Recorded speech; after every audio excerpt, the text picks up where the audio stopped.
Hi, வணக்கம் மக்களே.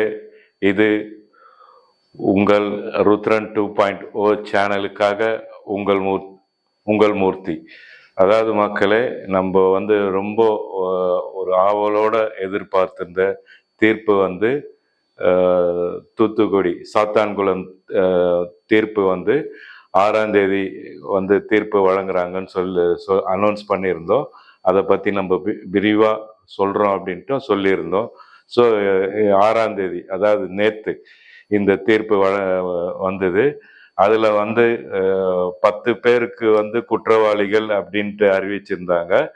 அதில் 2020 கொரோனா தொற்றின் காரணமாக பால்துரை என்ற ஒரு காவலர் இறந்துட்டாரு. ஸோ மீதமுள்ள 9 பேருக்கு குற்றத்துக்கான தீர்ப்பு நீதிபதி முத்துக்குமரன் அவர்களால் அறிவிக்கப்பட்டது. என்ன தீர்ப்புன்னு சொன்னா, அதாவது அந்த 9 பேருக்குமே மரண தண்டனை, அதாவது தூக்கு தண்டனை அப்படின்னு இது பண்ணிட்டு, அது மட்டும் இல்லைங்க, 1,36,00,000 அவங்களுக்கு அபராதம் விதிச்சிருக்காங்க. இந்த 1,36,00,000 அந்த 9 காவலர்கள் கிட்ட இருந்து பெற்று தரணும் அப்படின்னு சொல்லிட்டு நீதிபதி தீர்ப்பு இது பண்ணியிருக்காங்க. ஸோ இந்த வழக்கு கிட்டத்தட்ட பார்த்தீங்கன்னா ஒரு 5-6 வருஷமா நடந்துட்டு இருந்தது. இதுல முக்கியமா யாரை குறிப்பிட்டு சொல்லணும்னா, ஒரு பெண் காவலர் ரேவதி அப்படின்றவங்களை பத்தி தான் நம்ம சிலாகிச்சு பேசணும். அவங்க ஒரு சாட்சியம் அப்படி அவங்களுடைய சாட்சி தான் முக்கியமான ஒரு சாட்சியா இதுல எதிர்பட்டது. அதாவது அவங்க ஒரு பாரா டியூட்டி பாக்குறாங்க. இந்த ரேவதி என்ற மேடம் காவலர் அவங்க பாக்குறாங்க. ஸோ அவங்க கண்ணெதிர்க்கு தான் இந்த விஷயம்லாம் நடந்திருக்குது.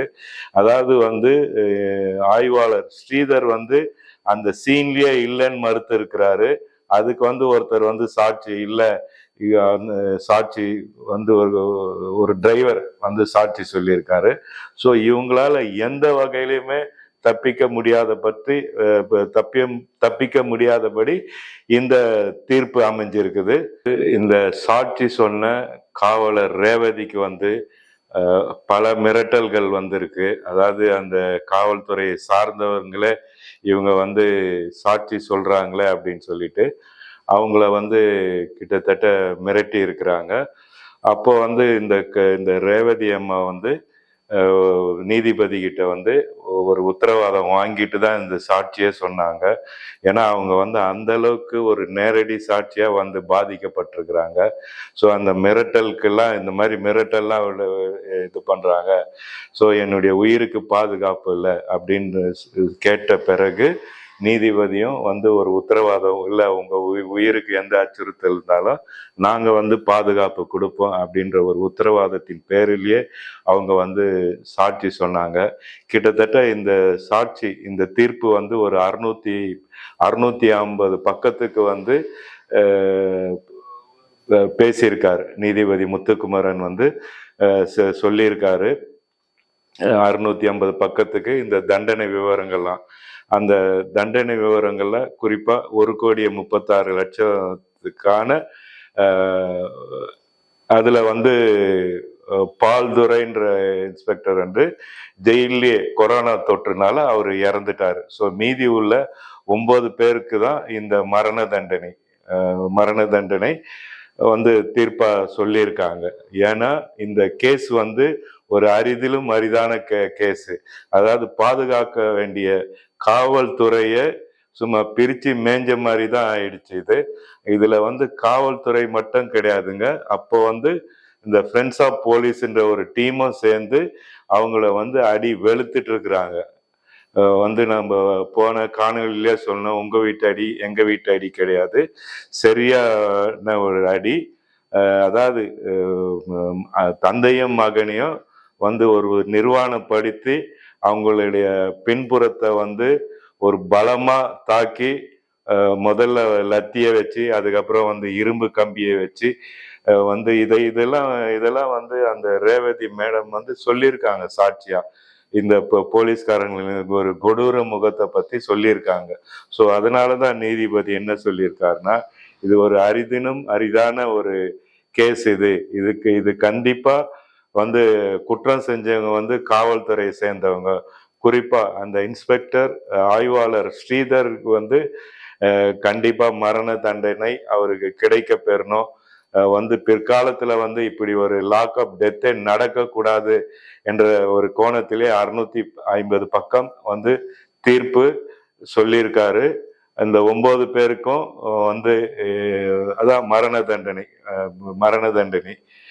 தண்டனை மீன்ஸ் தூக்கு தண்டனை. அதாவது அவங்க சாவர வரைக்கும் இந்த தண்டனையை நிறைவேற்றணும் அப்படின்ற மாதிரி இது பண்ணியிருக்காங்க. அபராத தொகையை வந்து செல்வராணி, அதாவது ஜெயராஜுடைய மனைவி செல்வராஜ் கிட்ட இது குறைவா இருக்குது அப்படின்னு ஃபீல் பண்ணாங்கன்னா அவங்க வந்து மேற்கொண்டு அந்த சட்ட உதவி மையத்துக்கு போய் அவங்க முறையிடலாம் அப்படின்னு சொல்லியிருக்காரு. இதை பத்தி அவங்க பெர்சிசம் ஒரு பேட்டி, அதாவது ஒரு நீதி கிடைச்சது எங்களுக்கு ரொம்ப பெரிய சந்தோஷம், எங்களோட வந்து இருந்த பொதுமக்களுக்கும் பெரிய நன்றி சொல்லியிருக்காங்க. ஸோ இந்த மாதிரி வந்து ஒரு குடும்பம் தந்தையை இழந்து தன்னுடைய தம்பியை இழந்து மகனை இழந்து எவ்வளோ பெரிய இஷ்யூ ஆச்சுன்னு சொல்லிட்டு, அதுல வந்து ஒருத்தர் கொரோனால இறந்ததுனால அவர் தப்பிச்சாரு. இல்லைன்னா இந்த 10 பேருக்குமே மரண தண்டனைன்ற ஒரு தீர்ப்பு வந்து வரலாற்று சிறப்பு மிக்க வந்து தீர்ப்பு வந்து சொல்லியிருப்பாங்க. பார்க்கலாம். இது அதாவது தூக்கு தண்டனை வந்து மேல்முறையீட்டுக்கு போனா ஜனாதிபதி கிட்ட தான் போனோம் அப்படின்ற ஒரு விஷயமும் இருக்குது.